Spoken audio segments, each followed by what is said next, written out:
Podemos começar.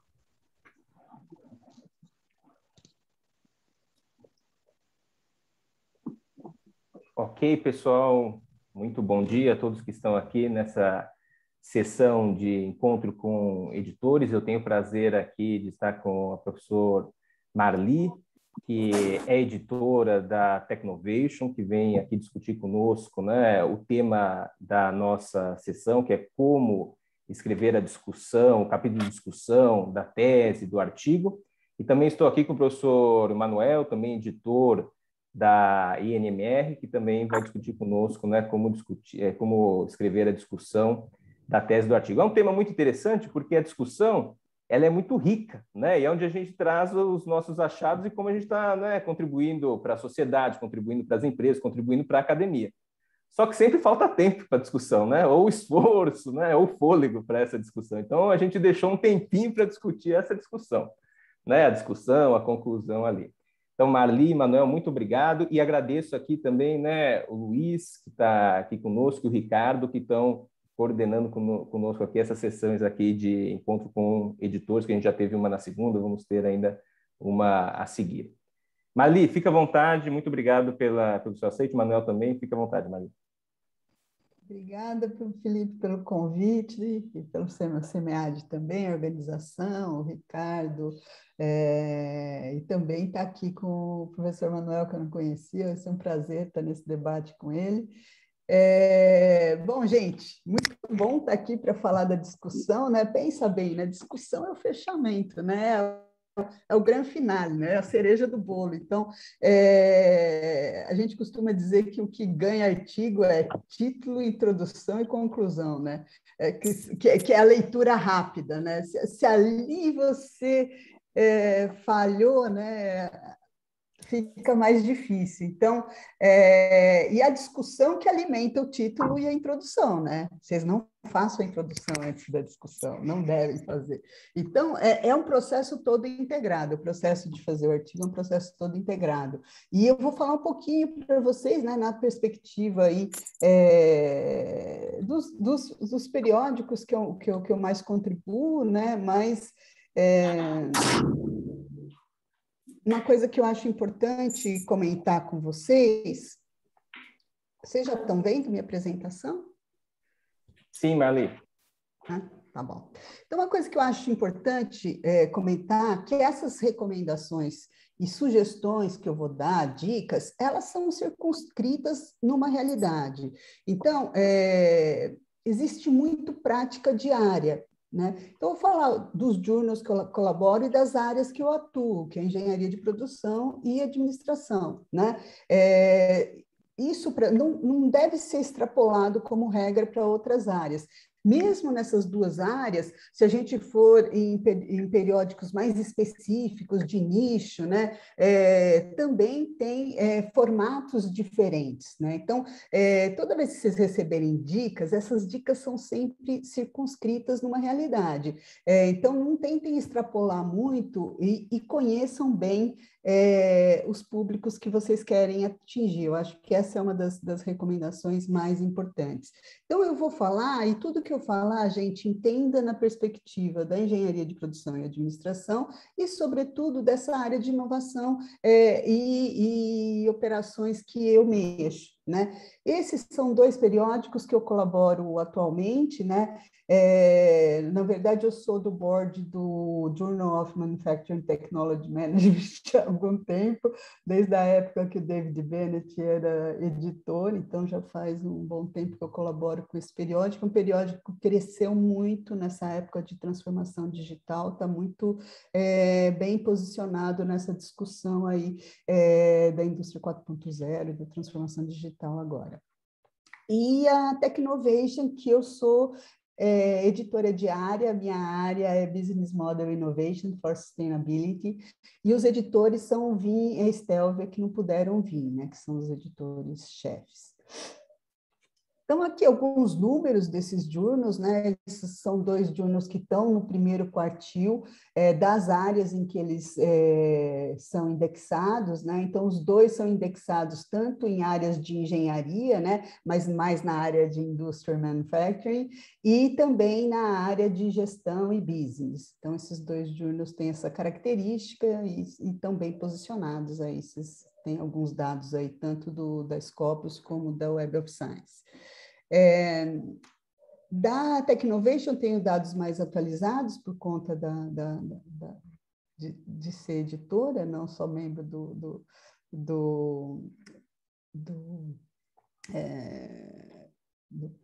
do corpo editorial, né? A gente já tem até agora mais de 1.000 submissões, a nossa taxa de reprovação é muito alta, de 93%, mas nos special issues é bem mais promissor, né? Então, é 40% a taxa de reprovação nos special issues.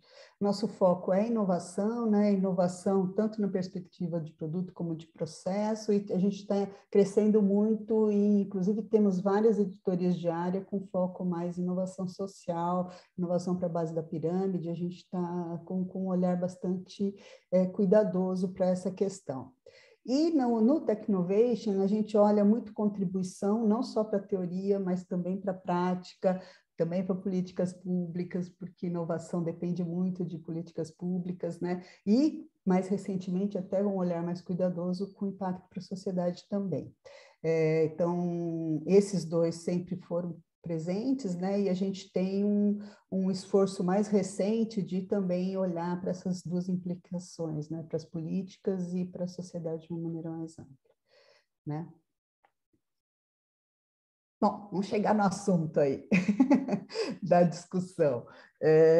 Então, eu vou apresentar mais ou menos uma estrutura, né, que eu vejo predominante nesses journals que eu atuo e que eu também uso com os meus orientados, né, nas discussões. Mas lembrando assim que há uma flexibilidade, não é um gabarito, né? Então, depende do teu jeito de escrever, depende da fluência que você articula os seus argumentos, você pode achar melhor uma estrutura mais blocada em sessões, ou uma estrutura mais integrada. Isso depende muito do jeito que você escreve, do jeito que você gosta de apresentar os seus resultados, né? De maneira geral, a gente tem alguns blocos principais na discussão, né? A gente começa com uma visão geral, né, das principais contribuições, depois a gente vai para implicações, onde eu vou dialogar com diferentes públicos e como o meu trabalho implica para aqueles diferentes públicos, né? Geralmente esse bloco a gente constrói sessões, né, mas não precisa ser mandatório. Tem o bloco das limitações, todo trabalho tem limitações, então pare para se preocupar com as suas limitações, porque é esperado, o revisor está esperando e ele sabe quais são as limitações. Então, muito melhor que você elabore as suas limitações e anteveja as implicações que essas limitações têm na sua teoria, na sua prática e tudo mais, né? E no final, o que você deixa de legado para os outros pegarem daí e continuarem, né? Então, as novas avenidas de rumos de pesquisa que você deixa para os outros pesquisadores. Muita gente junta essas 2 partes, né? Por quê? Porque é nas limitações que você levanta muito a bola de algumas coisas que devem ser feitas no futuro, né? Então, há assim, muitos autores juntam essas duas sessões. Bom, então vamos começar com aquele início das discussões, que é essa partezinha aqui inicial, né? Que é a contribuição. Essa aí você vai direto no modelo, né? Direto na tua contribuição mais profunda. A gente teve um workshop semana passada também de journals mais na área de supply chain, de editoria, e a Barbara Flynn, que é uma super pesquisadora com atuação em método bastante relevante, né? E ela colocou esse slide que eu acho muito interessante, porque os blocos construtivos que você usou para montar a sua contribuição teórica do artigo, né? E aí, esses blocos aqui, é muito importante que você revisite nessa visão geral, né?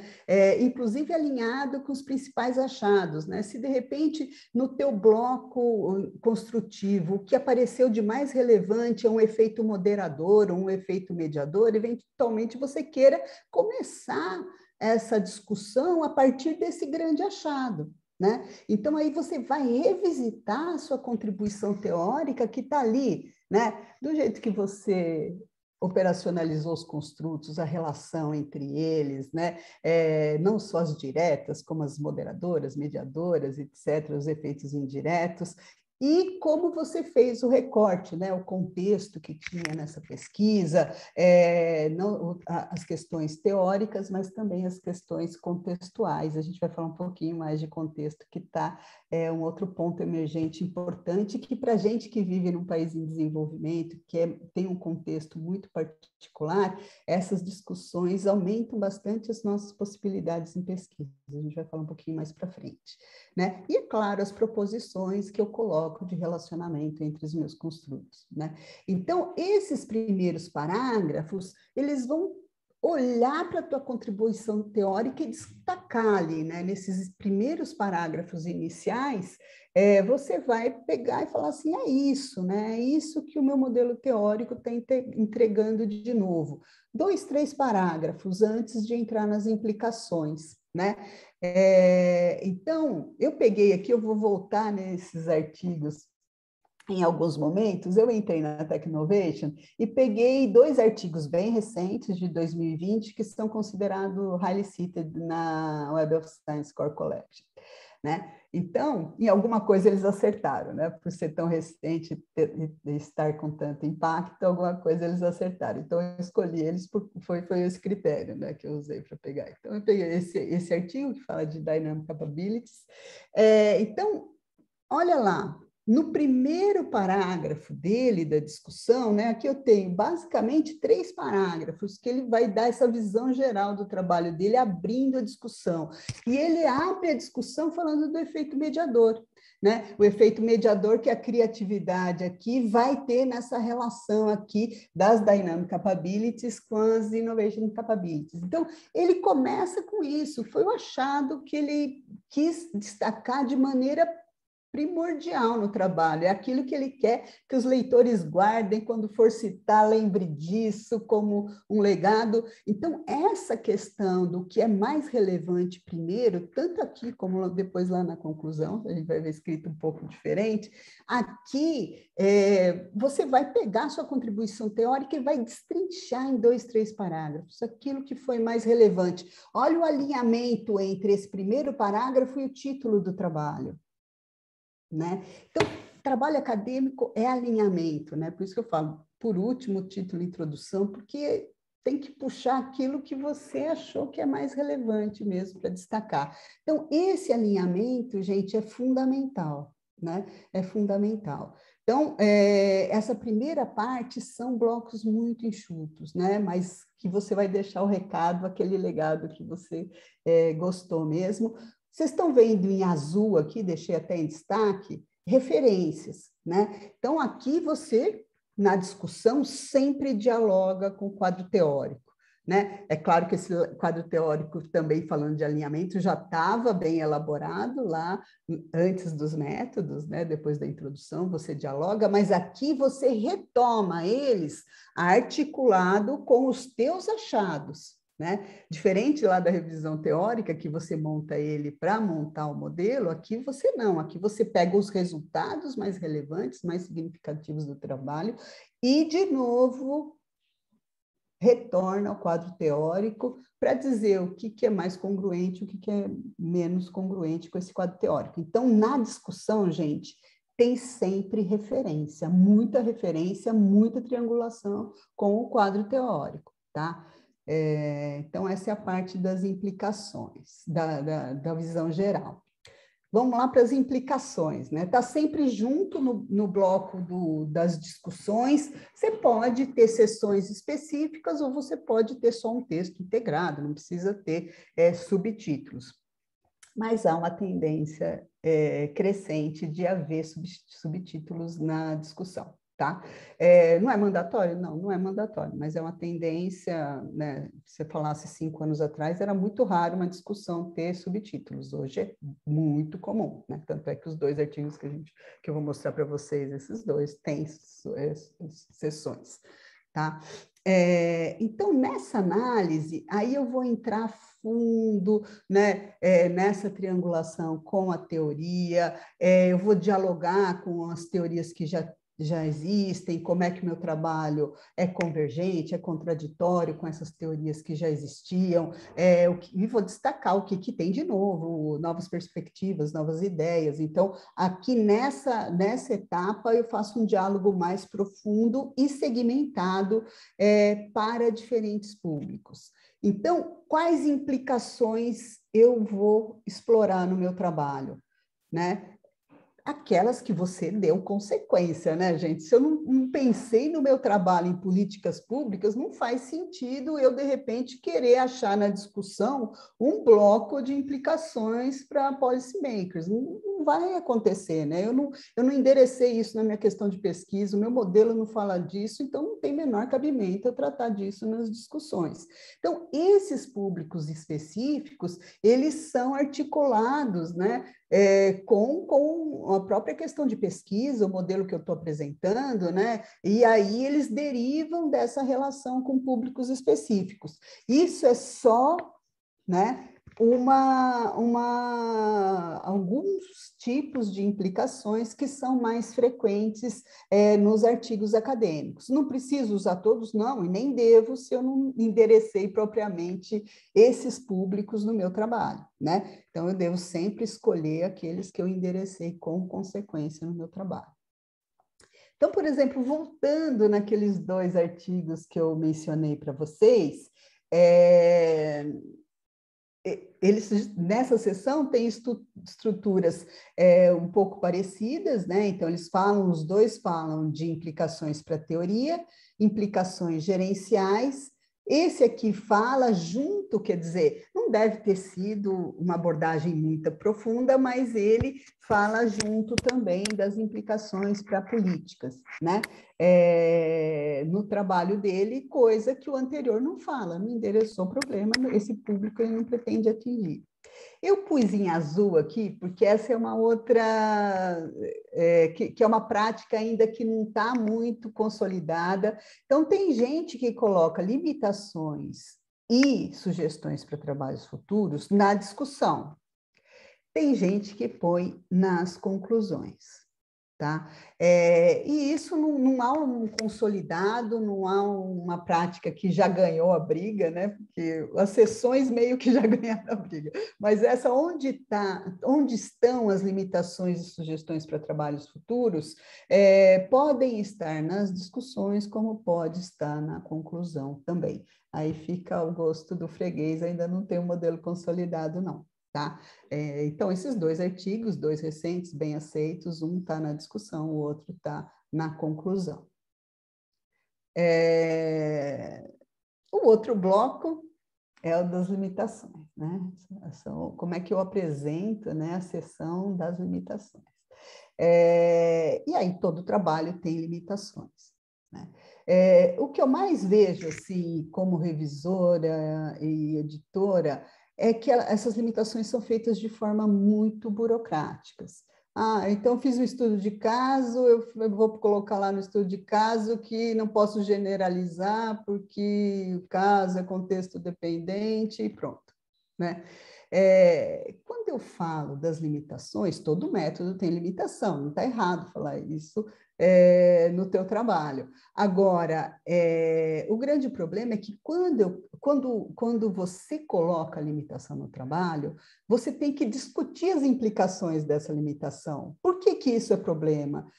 Eu fiz isso porque, de fato, era um viés de amostragem teórica que eu queria e é super relevante para a minha pesquisa, eu fiz isso porque foi a amostra que eu dei. São implicações completamente diferentes para eu entender essa restrição que o teu trabalho teve. Se eu fiz 5 casos, mas eu peguei as empresas que melhor representam minha amostragem teórica, isso fez parte do meu modelo. Tá, eu continuo não podendo generalizar eventualmente para outros contextos, mas essa amostragem é a perfeita para a minha questão de pesquisa e para o modelo que eu estou querendo investigar. É diferente discutir isso do que discutir, olha, essas foram as 4 empresas que me receberam por conveniência. As implicações são completamente diferentes, tá? Então, quando eu falo de limitações, né? Eu tenho que percorrer a amostra, quer seja qualitativo eu vou remeter ao como eu escolhi, como eu selecionei os casos, os entrevistados e tudo mais, e como isso teve um viés de amostragem teórica e quais foram os critérios, como no caso quantitativo, a amostragem é probabilística, não probabilística, a amostra foi estratificada, não foi, né? Tudo isso traz limitação. Tudo isso traz limitação e tudo isso tem que ser discutido no que isso implica na leitura daqueles resultados que eu obtive. Não coloquem de forma burocrática, né? A coisa do jeito que está escrito no livro de método. Vocês têm que colocar como ele impacta a leitura dos resultados da tua pesquisa, né? Por que eu tenho que tomar cuidado que eu usei só uma amostra de empresa de pequeno e médio porte e eu não tinha um recorte para pequeno e médio porte teórico? Né? Que foi um acaso, né? Acabou acontecendo da maioria da minha amostra ser de pequeno e médio porte. Como o meu modelo não era segmentado para pequenas e médias empresas, eu preciso justificar bem se isso não enviesou aquele meu modelo, né? Porque ele não foi pensado para essa amostra. Então, eu tenho que discutir as implicações, né? Pontuo, né? E aí é muito próximo do que a gente tem nos livros de método, mas depois eu tenho que falar a implicação na minha pesquisa, nos meus resultados.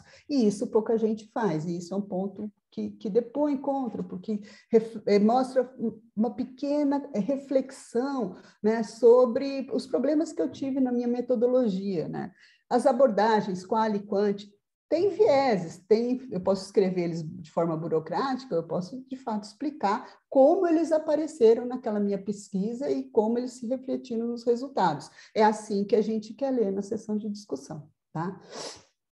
Os próprios métodos, todos eles têm limitações e, de novo, eu aponto elas e explico o que elas tiveram de consequência para o meu trabalho. A gente vive num momento que a gente está saindo de uma pandemia. Todos vocês tiveram problemas metodológicos, né? O Mark Pegel estava falando de um orientado dele, que ele fez um trabalho sobre supply, né, no workshop da semana passada, e a amostra dele era até os anos 2000, né? E ele defendeu o trabalho, mas ele provavelmente não vai conseguir publicar isso em lugar nenhum, porque a amostra ficou velha. Às vezes você está usando dado de 5 anos atrás e aquele dado é contemporâneo.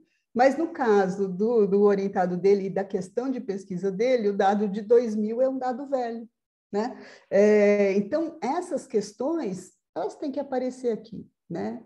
Em especial, o momento que a gente vive vai exigir de vocês uma reflexão do que a pandemia causou, implicou de prejuízo nos métodos e na forma como que você fez a pesquisa.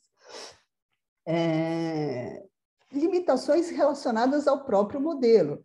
Todo modelo, a hora que eu escolho uma lente teórica, eu estou priorizando certos construtos em detrimento de outros, né? Então, isso já traz um olhar específico, né?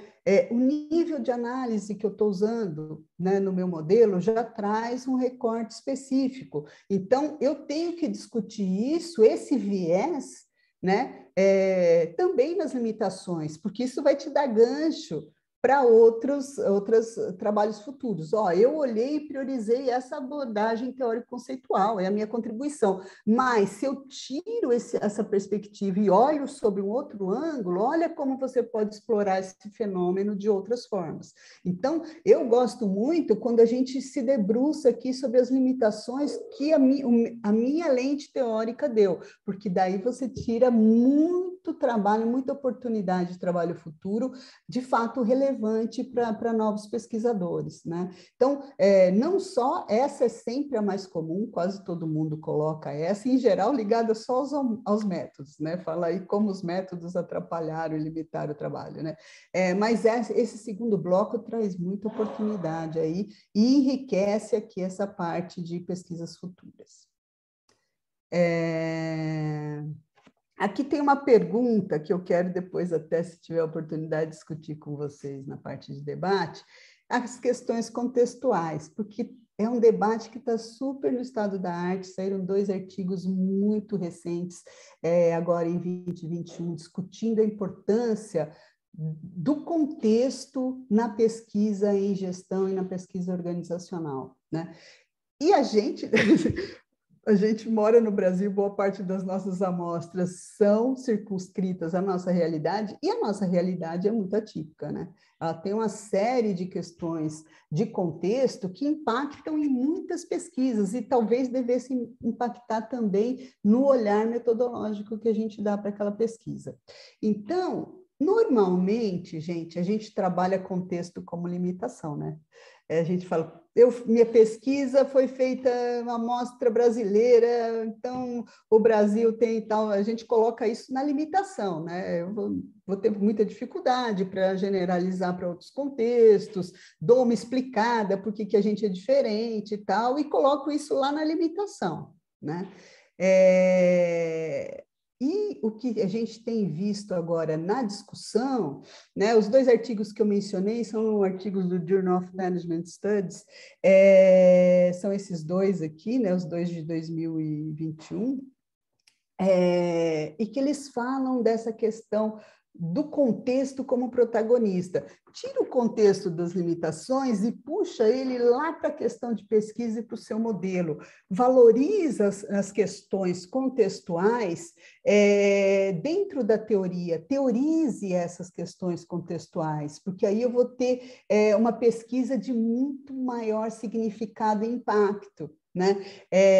Há uma crítica, né, que a gente trabalha muito teorias desenvolvidas pelo mundo, pelos países líderes, né, pelos Estados Unidos, para a Europa. Existe uma dominância dessas teorias que são centradas em contextos muito díspares dos nossos, né? Então, que a gente devia trazer a questão do contexto, e normalmente nós não trazemos, e aí por isso o contexto vira uma limitação e uma dificuldade de publicação, e se a gente puxa isso para a questão, já para a questão de pesquisa e para o modelo, e como as questões contextuais, culturais, sociais, políticas, econômicas, afetam aquela lente teórica que eu estou usando e, eventualmente, criem novos contextos teóricos a partir disso, inclusive a metodologia, né? Eu não posso usar a mesma metodologia que eles estão usando lá, porque não é adequada à minha realidade. Então, por exemplo, eu que trabalho com modelos de negócio para sustentabilidade, boa parte dos modelos de negócios de cunho mais social para a base da pirâmide tem uma estrutura completamente diferente. Se eu for usar metodologias tradicionais, provavelmente eu não vou conseguir endereçar bem, né? Há uma informalidade muito grande, como é que eu endereço? Eu não sei nem quem que é o interlocutor, então eu geralmente tenho que usar o bola de neve e sair rodando para ver se eu consigo achar os interlocutores, diferente de um ambiente super estruturado e formal, onde eu já sei quem são os players a priori, tenho dado para mapear a minha estrutura de entrevistas antes, né? Então, pensar método também de forma desafiadora. Então, sugiro uma leitura, né? Esse é um número que discute essas questões, né? E como a gente pode puxar, como a gente pode ser mais ambicioso com a questão de contexto do que a gente tem sido tradicionalmente na pesquisa científica aqui.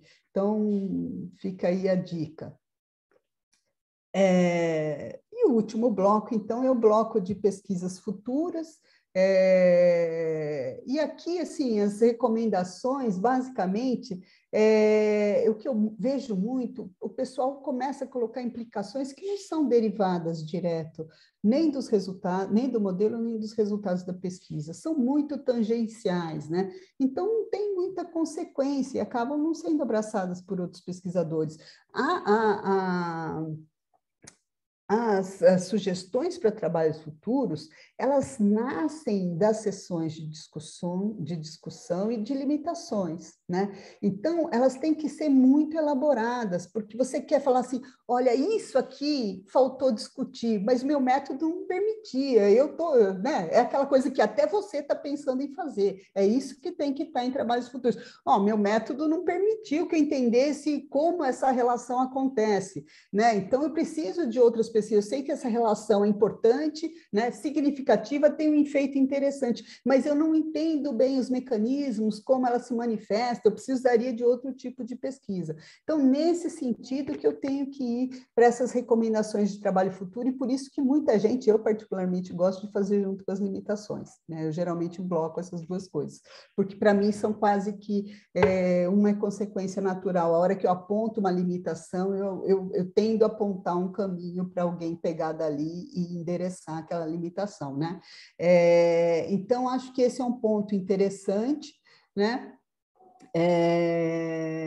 E a outra é evitar falar do que você não abordou profundamente. Deixa, né? Então, sugere só aquilo que, de fato, está bem discutido no teu trabalho, tá? E importante, hein, gente? São as sugestões para trabalhos futuros que tendem a fazer seu artigo muito citado, porque é aquilo que inspirou outros pesquisadores. Então, alguém que pegou uma sugestão sua para trabalho futuro, ele vai te citar, né? Porque você inspirou o tema dele de pesquisa, então ele vai te citar. Então, faça bem, né? É uma sessão super importante, faça bem feito. E a conclusão? A conclusão mudou muito também nos últimos 5 anos, né? E basicamente ela mudou não era muito comum você ter sessão de discussão e de conclusão há uma década atrás, não era, né? Então, boa parte do que tinha na discussão ficava na sessão de conclusão. Hoje, como a gente tem cada vez mais bem estruturada a sessão de discussão e as implicações, a conclusão ficou enxuta, né? Ficou muito enxuta, é o recado final, né? Em geral, muitos autores não põem referência nenhuma nesse bloco, né? Fica só as conclusões. Tem outros que põem referências, né? Mas aí há o risco de você ficar repetitivo com alguns trechos da sessão de discussão, né? Então, o grande desafio de fazer a conclusão hoje é meia página, gente, porque você fez uma boa sessão de discussão, né? Tem áreas que juntam essas duas coisas, como eu falei, mas na nossa área está consolidada a sessão de discussão, né? E ela bem detalhada. Então, a conclusão ficou mais enxuta, né? E ela vem basicamente numa linha mestra, né? A minha questão de pesquisa que eu propus, quais foram, nas questões de método, fiz uma varredura, trabalhei com não sei quantas mil empresas, ou não sei quantos entrevistados, aquela visão geral da questão e dos métodos e dos principais resultados. É isso que vai fechar o seu trabalho, né? E tomar cuidado para não ser muito protocolar, né? Como você já se debruçou na sessão de discussão de forma muito abrangente, às vezes você pega os parágrafos e dá uma enxugada. Tenta elaborar, porque aí é aquela história, eu vou ler por último, e é importante que a contribuição esteja muito clara, muito forte, marcante, né? E aí tem a discussão de quem gosta de pôr limitações e trabalhos futuros na conclusão, né? Então, põe esse parágrafo inicial da questão de pesquisas, contribuições, e o parágrafo de discussão e trabalhos futuros também na conclusão, né? E aí há as duas possibilidades. Eu gosto também de pôr na conclusão limitações e trabalhos futuros. Mas tem muita gente que põe na discussão, isso não é nenhum problema, isso é estilo, tá? Isso já não fica aqui como uma preocupação. Outra coisa que a gente vê muito em conclusão é a pessoa concluir mais do que o trabalho fez, né? Então, o meu trabalho olhava o impacto das práticas no sucesso organizacional, mas o sucesso organizacional, para mim, era, sei lá, market share. Aí eu digo que as práticas afetam a competitividade da empresa, né? Uma coisa é market share, outra coisa é competitividade da empresa, que é um construto muito mais abrangente e tal, né? Então, cuidado, seja fidedigno com o teu achado, né? Se você mostrou impacto no market share, é no market share, né? Não vamos extrapolar, né? Então, e isso é muito comum, né? De repente, você vê a pessoa falando que tal coisa melhora a competitividade da empresa, e ele absolutamente investigou isso de maneira profunda, né? E isso é muito comum. E aí fala contra o trabalho, né? Fala contra o trabalho, né? Então, e também você ir além do que os dados, métodos, resultados e análise permite de fato, né? Então, cuidado com as extrapolações além, né? E é geralmente nas conclusões que vem um ímpeto megalomaníaco de vender o trabalho. Aí não é bom, né? Então, esses dois itens devem ser uma preocupação muito grande aí do pesquisador, porque mostra o rigor, mostra, né, aí toda a seriedade que ele teve na pesquisa dele. Né? E uma síntese, a ideia é ser forte, ser contundente, né, vender o peixe, mas sem vender mais do que fez, né? Vender exatamente o que fez. Então, vocês podem ver esses dois artigos, né? Aqui, o primeiro usa referência na conclusão, o segundo não usa, né? Os dois são textos enxutos, 3, 4 parágrafos, né? Para uma discussão de 2, 3 páginas, eu tenho meia página de conclusão. Então, é mais ou menos essa a diferença, para vocês terem uma ideia de como é muito mais encapsulado o que vai na conclusão, tá? A questão das referências também fica em aberto, né? Não é mandatório não ter ou ter, mas há uma tendência maior, como ela vai ser muito enxuta, e a gente já usou muito lá na discussão, dela não ter. Então, para fechar, né, acho que já estou estourando o tempo, algumas dicas, né? Então, primeiro, escreva para um público-alvo, né? Quando você for, por exemplo, implicações, né? As implicações você está endereçando para algum... A hora que você fala implicações para a teoria, você está dialogando com uma tribo teórica, né? Essa tribo teórica varia de journal para journal, né? Por quê? Porque se eu estou submetendo para o Technovation, eu vou dialogar com quem falou daquele tema no Technovation, sobretudo, a chance dessa pessoa, inclusive, ser seu revisor é muito alta, né? Então, pensa na hora que você está estruturando a sua pesquisa com quem você está dialogando, né? Aliás, você deveria estar familiar, você deveria estar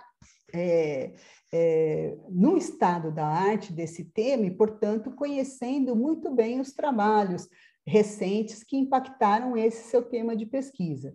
Então, se você trabalha com inovação, tem 4, 5 journals que são mais importantes. Poxa, lê eles com frequência, né? Vê tudo que saiu sobre o seu interesse de pesquisa nesses journals, porque a chance de você colocar o seu trabalho num deles é altíssima, né? Tentar colocar. Então, conheça quem são os autores que estão impactando na área, o que eles propõem, já se prepare para discutir se você concorda ou não com eles, porque você vai ter que debater com eles na hora que você for submeter o seu trabalho, né? Então, já pensa ali, já fica brigando com eles desde a hora que você começou a pesquisa, né? No quadro teórico, isso é importante. Outra coisa que é importante, gente, é expor sua pesquisa desde muito cedo, né? Que nem agora nós estamos no SEMEAD, apresenta o teu trabalho, discute dentro das sessões, discute dentro do seu grupo de pesquisa.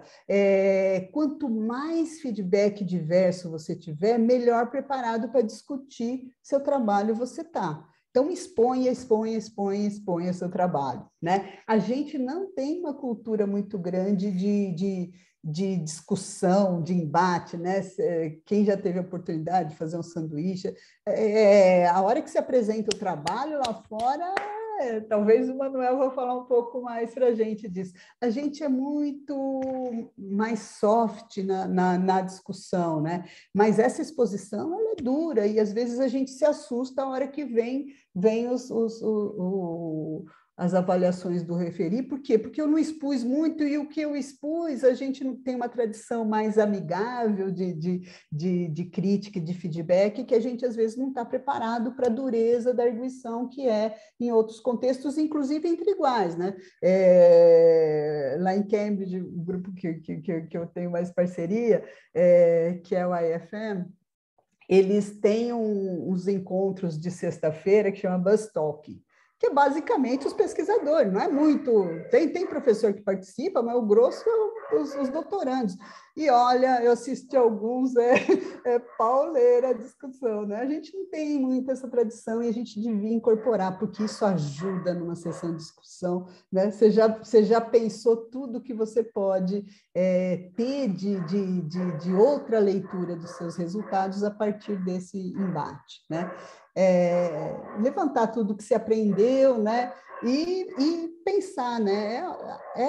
Nessas duas sessões que você pensa no legado da sua pesquisa, né? Como você gostaria de ser citado, o que você gostaria que fosse desdobramento. Então, é a hora bonita, é a hora de se refletir, não é a hora de ter pressa. Senta, faz com calma, tá bom?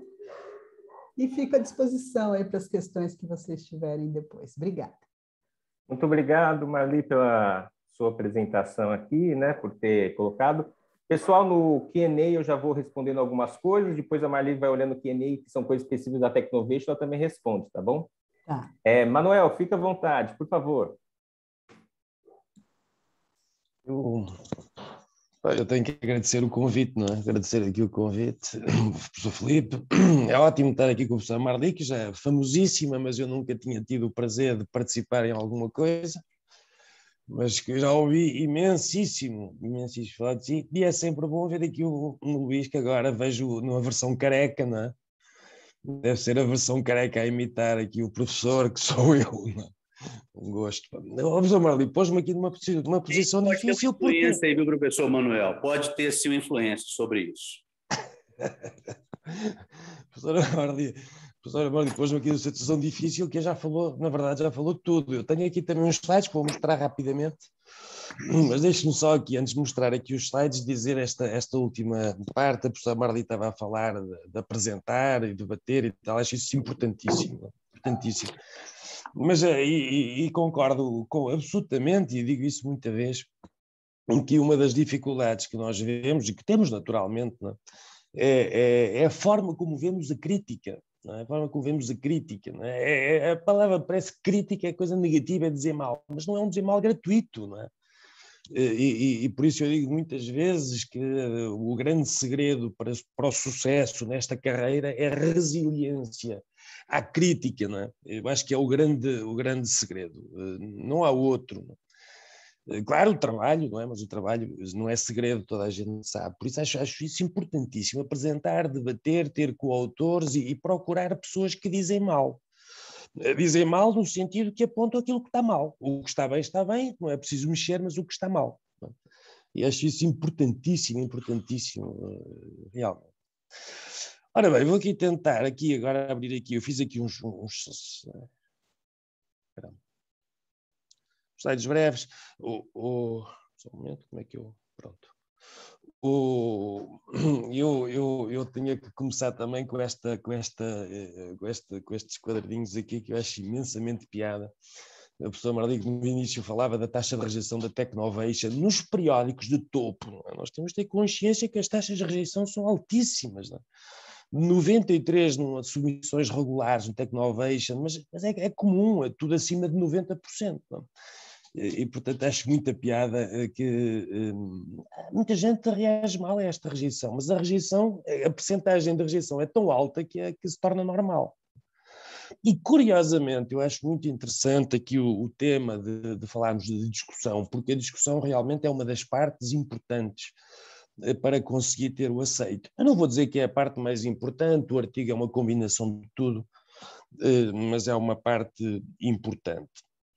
E é uma parte importante, inclusive, é por isto, que é, não sei, por algum motivo, há uma concepção que o que importa, ou às vezes há a concepção, não? Às vezes, ou alguns alunos, particularmente, a concepção que importa é o trabalho académico, vale pelo mérito técnico, não? Técnico de dados, técnico de amostras e procedimentos de análise de dados e tal. Mas, na verdade, temos que ter a perspectiva que os dados e as técnicas de análise são auxiliares, porque o nosso verdadeiro foco, usualmente, eu posso falar um bocadinho disso rapidamente, usualmente está na teoria e não está nos dados. Aliás, nós, quando pensamos, já que o foco disto é a discussão, temos que pensar que a discussão é apenas uma parte que está integrada num todo que é o artigo. Começa com o título, resumo, introdução, revisão de literatura, hipóteses, método, resultado, discussão. Eu já estou aqui a juntar discussão e conclusão e referências. E, portanto, é uma parte. Incrivelmente, ou talvez curiosamente, eu acho que é uma parte bastante importante. O resumo, introdução, discussão, e talvez ali a parte das hipóteses, não as hipóteses em si, mas o argumento que é desenvolvido para a fundamentação, enfim, a argumentação das hipóteses parece-me ser as partes mais importantes. Que, no fundo, é esta sequência, quando nós construímos um artigo, no fundo é o resultado do que é o resultado do processo de pesquisa, processo de investigação. No fundo é dar nomes às diferentes etapas que nós fazemos, num processo normal de investigação.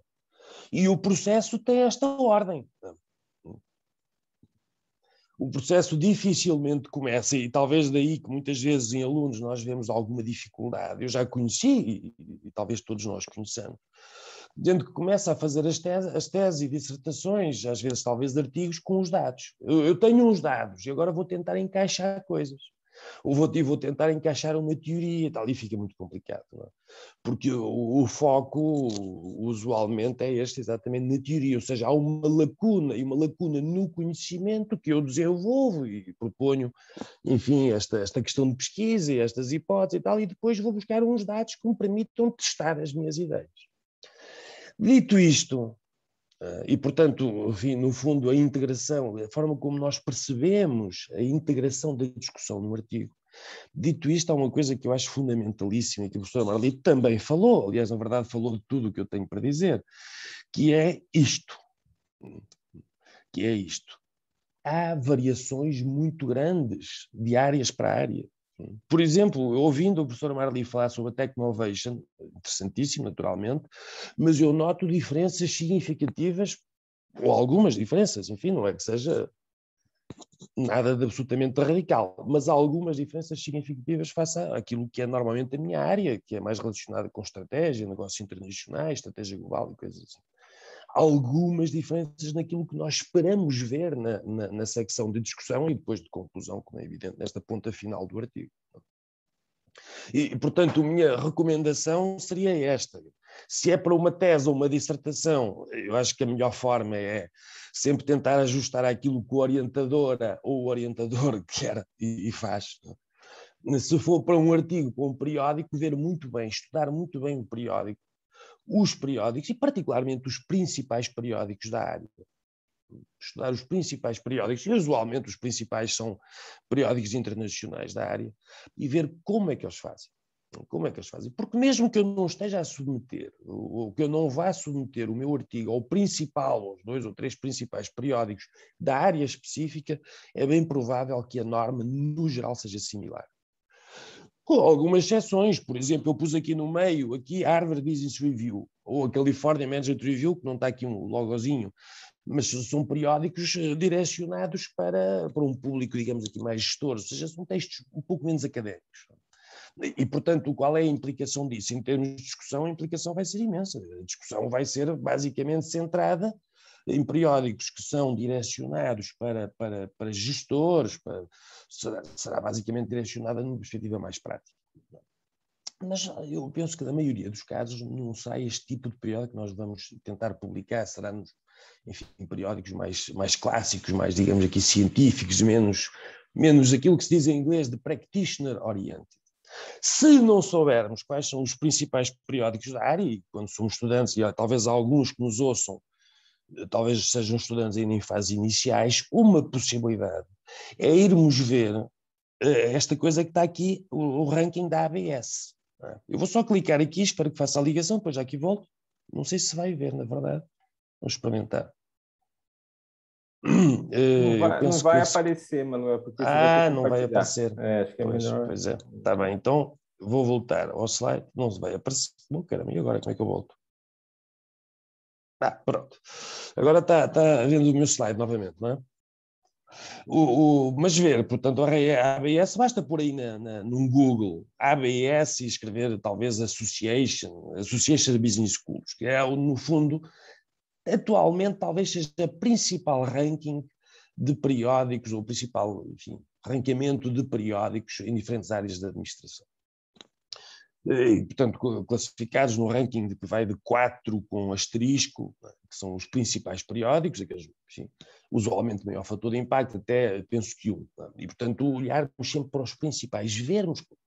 E para quê? No fundo, para aquilo que eu muitas vezes digo como fazer benchmarking. Benchmarking é perceber a forma como as coisas são feitas. Nomeadamente, que é o que estamos a falar aqui da discussão, como é que eles organizam, o que é que escrevem primeiro. Como é que organizam a tal subsecção de limitações de pesquisa futura? O que é que aparece na conclusão? Porque há diferenças de área para área, não? Portanto, a melhor forma é ver. Não é copiar, porque não dá para copiar, são coisas diferentes, assuntos diferentes, mas ver a organização, ver a sequência. E, portanto, eu sugiro muito, porque há variações. Só um segundo para ver se eu consigo. Umas coisas que me tapam aqui a tela. Ver a forma acho importantíssimo. Tá? Nós já tivemos agora mesmo com a professora Marli uma breve perspectiva aqui sobre a Technovation, mas há noutras áreas há algumas diferenças. Não? E, portanto, quer dizer, em princípio, nós quando chegamos à fase da discussão, já temos uma boa parte do trabalho feita. Se seguíssemos as etapas, enfim, sequencialmente, a parte toda, já estamos na última parte do trabalho. Não é? Sabendo nós, obviamente, que depois vamos para trás e para a frente, vamos rever tudo vai ser revisado inúmeras vezes. Não é? Dizia-me uma vez, há muitos anos atrás, quando era estudante de doutorado, o professor William Esterly, que entre a sua versão final, tudo completo, até à versão que era depois publicada em periódico, a sua versão final representaria talvez 5% do trabalho, ou seja, aquela versão que acabou, a primeira versão completa, 5% do trabalho, os outros 95% era rever, revisar, e muitas das revisões por apresentações em eventos, submissões a periódicos de rejeições e por aí fora, e o trabalho da coautoria. E, portanto, nós chegamos, no fundo, à ponta final, mas não é apenas cumprir aqui a formalidade. Precisamos ter uma discussão. Não é só isso. Como dizia o professor Filipe, parece que às vezes falta o gás, está tudo muito bem feito, mas faltou o combustível para a ponta final. Só que o combustível faltou numa subida importantíssima, não é? Nós não estamos ainda no topo da montanha. Faltou o combustível e agora muitas discussões ficam anãs, ficam pequeninas, e muito mal feitinhas muitas vezes mal feitinhas mesmo. E, portanto, quer dizer, algumas coisas importantíssimas. Primeiro ponto importantíssimo, e isto falar especificamente, pensando que a minha audiência ou a nossa audiência são essencialmente alunos. Discussão, a secção chama-se de discussão, não se chama discussão de resultados. nem se chama interpretação de resultados, nem se chama análise de resultados. Não é a secção de discussão, na minha área, eu volto a dizer, vamos ajustar às áreas, tá? Não é para repetir resultados, não é para estar com grandes interpretações específicas a resultados. Portanto, eu já aqui volto a isto, tá?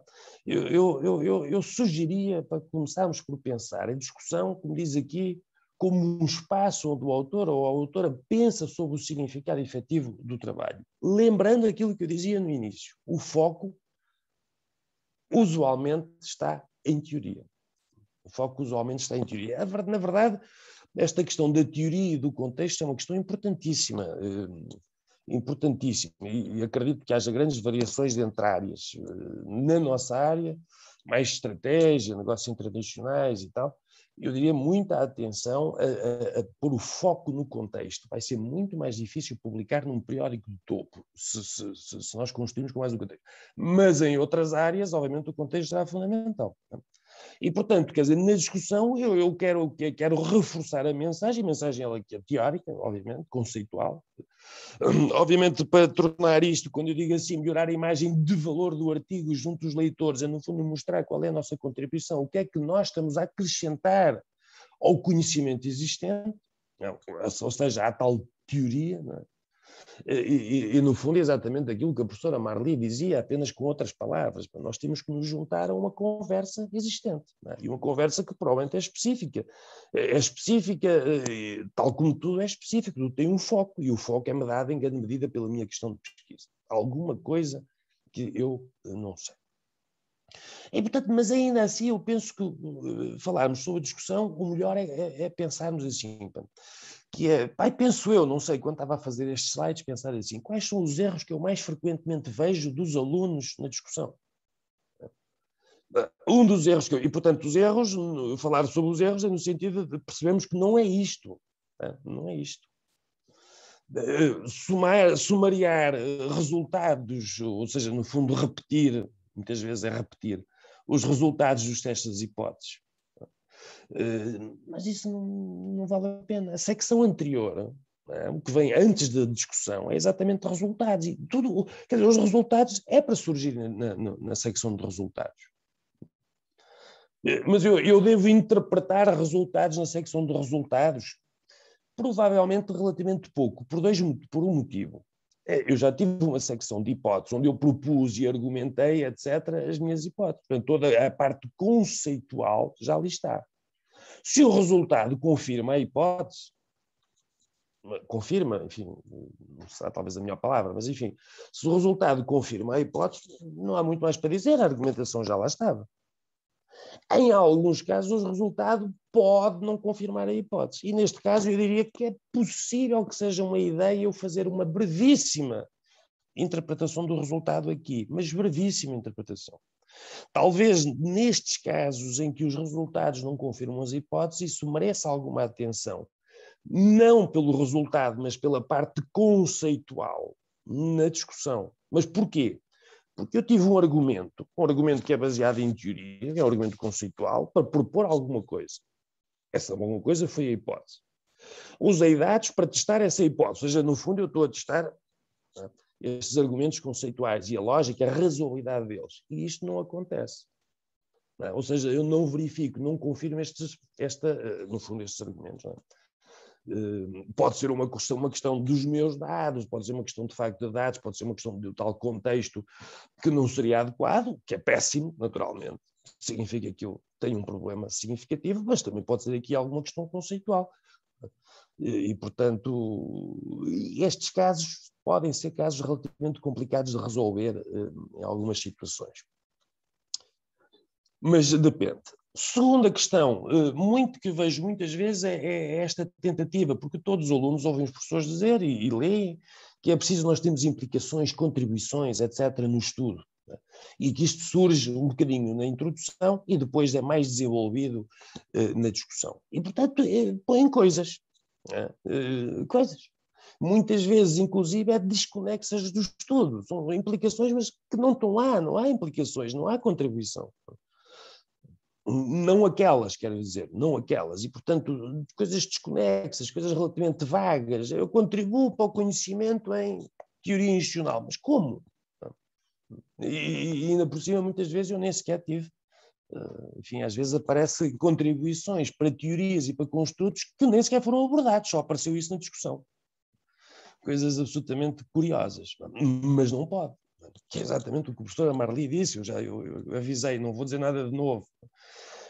Outro fator que também a professora Marli disse, deixou-me aqui numa situação difícil, mas eu enunciar implicações, contribuições que estão para lá do estudo. Eu não analisei, os dados não suportam nada disso. Portanto, não existe ali. Neste estudo, isso não existe. Poderia existir, mas não com estes dados, não com estes testes, não tem. E o que é que acontece, infelizmente, muitas vezes também, é que há uma falta de planejamento. Se houve uma falta de planejamento, ou seja, lá no início, às vezes 2 anos antes, ou 3 anos antes, essa falta de planejamento com muita frequência nota-se em duas partes. Uma é, na verdade, não haver uma lacuna, não há realmente algo que não se sabe. Se o nosso objetivo é contribuir para o conhecimento, então significa que eu não tenho aquele conhecimento, não tenho, por isso é que eu vou contribuir para o conhecimento, não é para tapar esta lacuna no conhecimento. Portanto, se eu não tenho lacuna e não tenho claramente uma perspectiva da minha contribuição, ou do que será a minha contribuição potencial, depois vou ver, não? Em termos teóricos. Aliás, deixem-me só dizer-vos aqui uma coisa. Se eu não tenho resultados que sustentem, eu não tenho contribuição. Há uns tempos atrás estava a ler um artigo em que faziam um conjunto de testes, umas hipóteses e tal, tudo bem, o teste e tal, só que depois os resultados não suportavam nada daquilo. Não suportavam, mas os autores continuavam a dizer que havia uma contribuição. Não há contribuição nenhuma, não há contribuição. Pelo menos não aquelas, poderia haver outras, mas teria que refazer o estudo completamente. Não? E, portanto, forçar contribuições que não existem é complicadíssimo. Não? E, portanto, eu digo sempre a mesma coisa, planejar. Eu sei que para trabalhos de disciplina é muitas vezes difícil, não há assim tanto tempo e tal, mas podemos pensar começar ali a pensar, nós temos que ter uma lacuna, a lacuna supostamente é no conhecimento, não é de dados e não é de contexto. E temos que ter teoria, não pôr aqui simplesmente a analisar contexto, porque isso vai nos criar limitações significativas em termos do periódico que vamos poder publicar. Na minha área, volto a dizer. Tá? Com alguma frequência, curiosamente,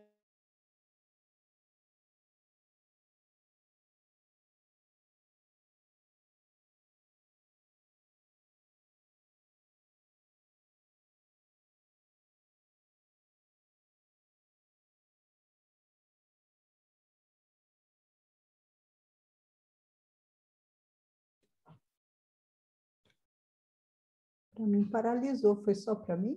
Acho que foi o professor Manuel que parou, né? Deve ter caído ali.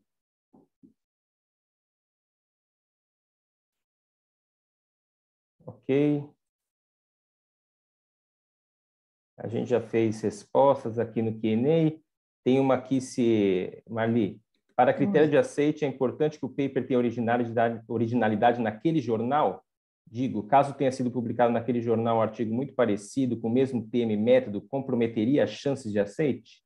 O que você acha? E isso é interessante, porque isso já vem pronto, viu, gente? Cuidado com o plagiarismo, né? Não no sentido negativo, né? Mas a primeira coisa que a gente tem é uma informação de similaridade daquele texto com outros submetidos para o journal e com outros na base. Então, essa informação a gente tem. Então, a primeira informação que vem, inclusive lá no painel do editor, é essa informação de similaridade. Então, se já teve um trabalho muito similar, seu trabalho já entra prejudicado. Por exemplo, outro dia eu peguei um trabalho que estava com 43% de similaridade com outros trabalhos já apresentados. É muito, né? Então, a tua margem de contribuição... Mas acho que aqui, acho que é esse o ponto. E aqui o ponto, né? O tema e o método, né, pela pergunta aqui, até pode estar igual. O que também tem que ver a originalidade teórica, né? Você tá vendo? Porque às vezes o método não tem como mudar muito, né? E o tema é aquele tema. Mas se conseguiu sair da né, uma nova teoria, um resultado novo... Se é um trabalho muito incremental e muito parecido com outros já apresentados, a chance é muito pequena de ser aprovado, né? Porque a contribuição original ela é valorizada, ela está dentro do bloco de contribuição, né? Então, além do tijolinho teórico que você entrega, a originalidade é algo importante, né?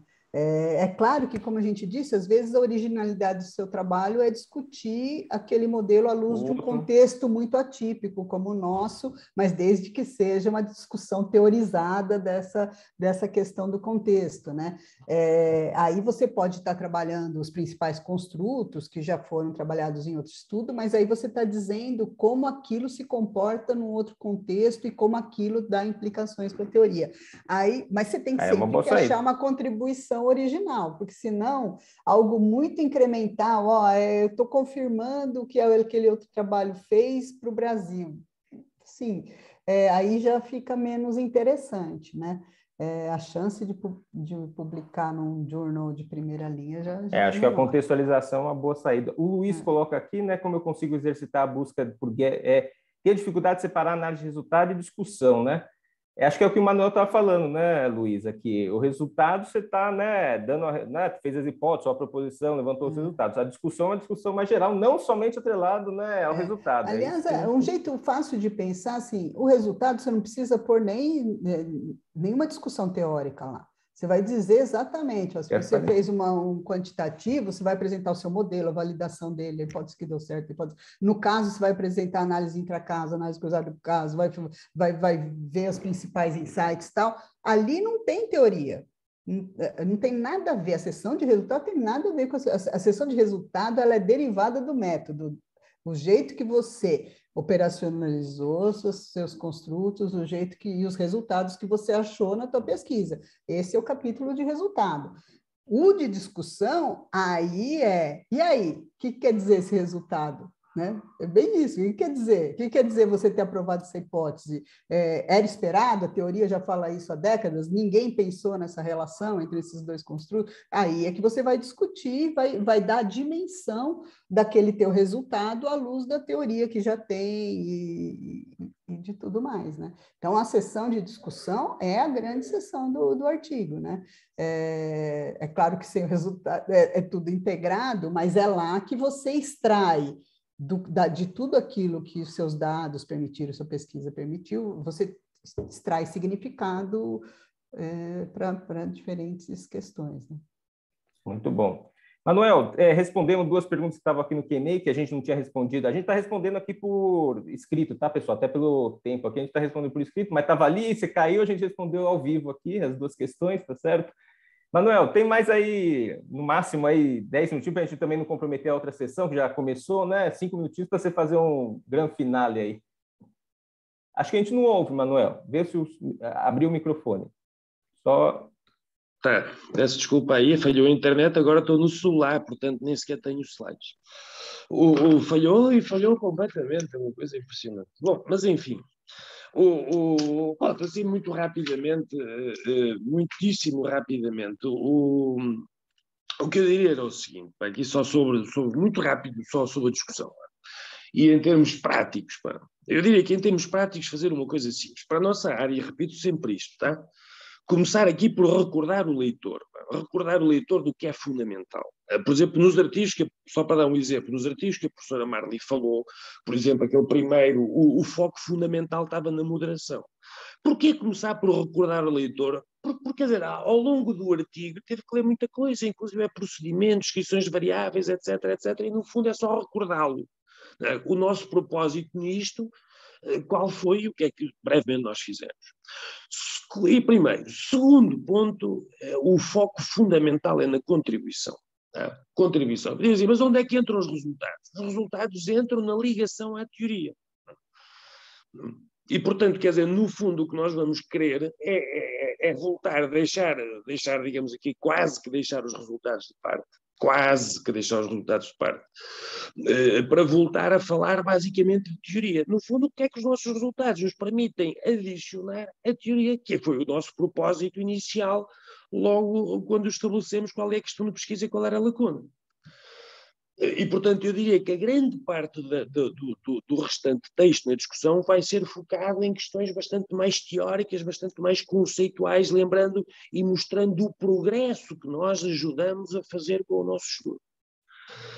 Uma terceira parte, e aqui vou juntar limitações e pesquisa futura, é exatamente isto, reconhecer limitações. Todos os estudos, independentemente de serem publicados nos melhores periódicos ou em periódicos, enfim, menos bons, todos têm limitações. Né? E, portanto, reconhecer as limitações é importantíssimo. Mas eu sugiro, já que nós temos que fazer duas coisas, uma são limitações e outra pesquisa futura, eu sugiro que pensarmos assim. Integrar as limitações e pesquisa futura. No geral, não quer dizer que eu possa ter só limitações, posso ter só pesquisa futura, mas provavelmente será boa ideia juntar as duas. E juntar desta forma. A minha limitação pode ser uma questão de dados, por exemplo, provavelmente a maior parte delas vai ter a ver com questões relativas a dados, enfim. A minha limitação é esta, eu digo qual é. Depois devo dizer, provavelmente vamos pensar que fossem frases. Na segunda frase eu diria porquê que isto é importante, ou seja, como é que isto é uma limitação. Terceira parte eu diria assim, bom, agora então temos esta limitação que obviamente é importante, e lembrem-se, a importância é conceitual, é teórica, é em termos de limitação para o nosso objetivo, que é contribuir para a teoria, então podemos fazer um estudo futuro. E, portanto, no fundo, a tal sugestão de pesquisa futura que me vai permitir ultrapassar essa limitação. E uma quarta frase que eu diria assim é porque é que isto tem, quer dizer, no fundo, porque é que é importante fazer esta pesquisa futura? Ou seja, que contributo, que contribuição, pensarmos, qual é a contribuição que eu vou, talvez, não é? Pesquisa futura, mas talvez conseguir adicionar ao conhecimento existente fazendo esta pesquisa futura. E, portanto, eu diria assim, quer dizer, de uma forma para simplificar, integrar limitação e pesquisa futura desta forma. A limitação é esta, é uma limitação porque alguma coisa, faço esta pesquisa futura que me vai permitir adicionar conhecimento. E toda, na nossa área de estratégia de negócios institucionais, ao contrário talvez das áreas de inovação e tal, limitações e pesquisa futura pertencem à secção de discussão. Porque a conclusão no geral, muitas vezes nós nem pomos efetivamente uma contribuição, uma conclusão, se todo aquele texto de discussão estiver bem fechadinho. Mas se formos pôr, provavelmente um parágrafo, porque é conclusão. A conclusão, não, quer dizer, para nós, nesta nossa área, não tem talvez muito sentido eu dizer que eu concluo do meu trabalho que há limitações. Normal, não, quer dizer, se eu concluo alguma coisa, também não vou concluir que há pesquisa futura. Haverá sempre, quer dizer, seria nenhum trabalho numa lógica de ciência kuhniana que nós vivemos de contribuição incremental, nenhum artigo fecha o assunto, não é? E, portanto, pesquisa futura. Ou seja, a conclusão é efetivamente, a ser escrita, é efetivamente uma conclusão. Conclusão. O que é que eu efetivamente concluo? Qual é a grande dificuldade? É não ficar com isto repetitivo face a texto que eu já incluí provavelmente na discussão. E, portanto, com alguma frequência, enfim, nós não temos e não vemos uma secção identificada como conclusão. Diria assim, o último parágrafo da discussão, portanto, logo antes de incluirmos as referências, inclui essa tal conclusão. Sempre pensando aqui, quer dizer, eu penso que o que nós temos que sempre pensar é isto. Depende das áreas, como é evidente, e depende do tipo de periódico. Mas eu diria sempre assim, o nosso foco é a teoria e a contribuição para a teoria. Neste sentido, acho que valia a pena fazer uma coisa que eu também, a professora Marli falou, e eu também tinha aqui marcado, que era assinalado, que era as questões de dados e de contexto. Não é? Dados e contexto. Aqui, obviamente, as coisas variam muito. Acredito que questões mais tecnológicas, por exemplo, tenham um impacto nessa questão da escolha de contexto versus teoria. Na área de estratégia de negócios tradicionais, eu diria assim, o nosso foco provavelmente deverá ser teoria, sempre. Sempre teoria. Então, e onde é que aparecem os dados? Onde é que aparece o contexto? Onde é que aparece o Brasil? Onde é que aparece a América Latina? Ou o futebol, ou seja, onde for. Aparece no método. Aparece no método. Aparece no método para fazer o quê? Bom, eu tenho uma ideia, enfim, estou a fazer um estudo e vou testá-lo neste contexto. Né? No contexto do Brasil ou da América Latina, o que for. A minha experiência de contextos restritos, por exemplo, o Brasil, é que é muito difícil publicar. E é difícil publicar, mas depende de quê? Porque se nós incluirmos e mensurarmos o contexto, na verdade, não é exatamente o contexto que nos está a interessar, é aquelas coisas que nós estamos a mensurar. Pode ser uma questão qualquer institucional, ou regulação, ou corrupção, ou o que for, que nós vemos no Brasil, mas o que nós usamos no Brasil, mas o que nós estamos efetivamente a focar é a tal questão institucional, ou a corrupção, ou o que for. E, portanto, tornar os artigos específicos a um país ou uma região pode dificultar imenso se não medirmos essas diferenças contextuais. Porque tornamos o contexto como foco do trabalho. É possível tornar o contexto como foco do trabalho? É, só que depois limitamos de alguma forma, provavelmente, não é necessariamente assim, mas provavelmente limitamos a possibilidade de publicar apenas alguns periódicos. Isto já aconteceu comigo algumas vezes. Mais ainda, se o facto do estudo ser no Brasil, e penso que é exatamente o que a professora Marli estava a dizer há pouco, se focarmos o facto do estudo ser feito no Brasil ou com empresas brasileiras, eu diria assim, então temos que tornar, ou seja, não ser apenas o contexto, temos que tornar todo o trabalho específico. Ou seja, provavelmente vai-me aparecer o Brasil no título, ou as multinacionais brasileiras no título, no resumo, na introdução, na argumentação das hipóteses. Ou seja, vai ter que estar constantemente a ser construído ao longo do texto. Só que qual é a dificuldade? E por isso é que eu digo que nos pode dificultar a publicação. É que, quer dizer, nós procuramos sempre uma contribuição mais ampla. Não é? E se tornamos o estudo muito específico, podemos cair no problema de, por exemplo, conseguirmos publicar apenas em periódicos que tratem, por exemplo, de economias emergentes. Ou o Brasil. Imaginem que eu faço um estudo de estratégia, mas sobre agronegócio. O contexto é agronegócio. Eu construo o contexto ao longo do trabalho, eu provavelmente vou ficar, é um trabalho de estratégia, mas eu provavelmente vou ficar limitado a conseguir publicá-lo em periódicos da área da agricultura e agronegócio e por aí fora, em vez de periódicos da área de estratégia. Por exemplo, no Strategic Management Journal, Long Range Planning, ou Strategic Organization, e em vez destes, na revista da agricultura, no Journal, Agricultural Journal, qualquer coisa.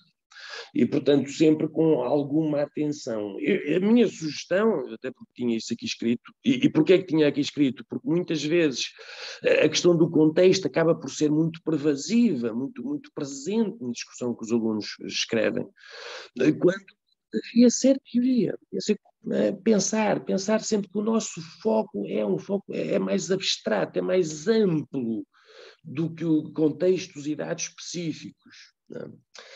Há uma coisa importante nisto, e só mesmo aqui para acabar, já penso que já estamos além do tempo, não é? Se eu estudasse empresas americanas, iria ter o mesmo problema.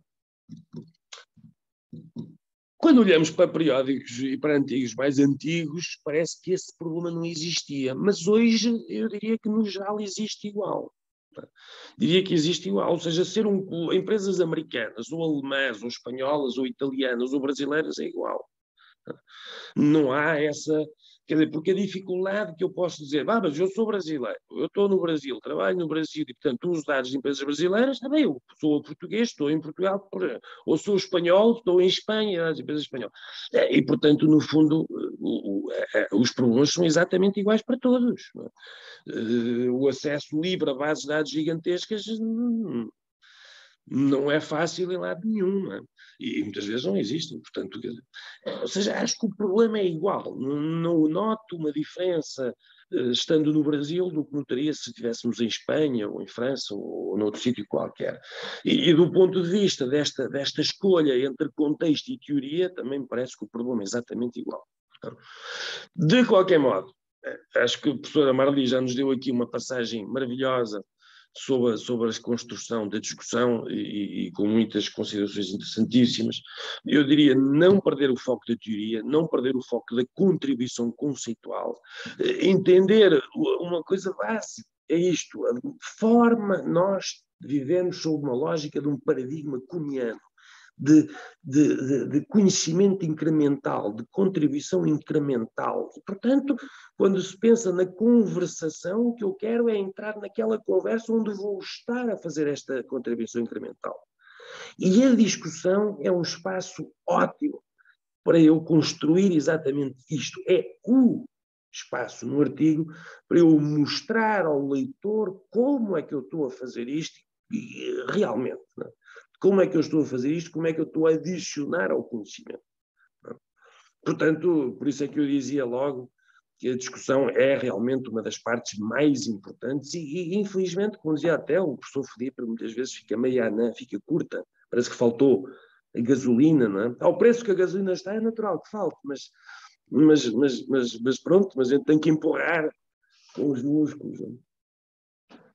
Muito bem. Manuel, muito obrigado. Novamente aqui, então, agradeço a professora Marli, né, com quem tenho grande admiração pelo, né, toda a carreira, trajetória, e foi uma aula, um aprendizado, acho que o chat nos diz isso daqui. Agradeço ao professor Manuel, também tenho muita admiração, né, e sabe que, né, sou um grande amigo ali, e agradeço muito a vocês a passar todo esse conhecimento aqui. Tentamos responder rapidamente no Q&A ali, porque não vai dar tempo mesmo de responder, mas a gente avançou, tá? Mas ainda está tendo agora a sessão ali, ó, os editores do Global Strategy Journal e do Long Range Plan, falando ali na outra. Vamos para lá, que a maratona semiárido está começando. E acha gasolina, hein, para voltar nessa maratona. Vamos lá, gente. Até tchau. mais. Obrigada pela Abraço a participação. todos. Tchau, Felipe, Manuel. Tchau, Marli. Tchau, Felipe. Tchau. Tchau, gente. Muito obrigado. Pessoal, encerramos então aqui a nossa sessão e nos vemos ali na próxima. Obrigado.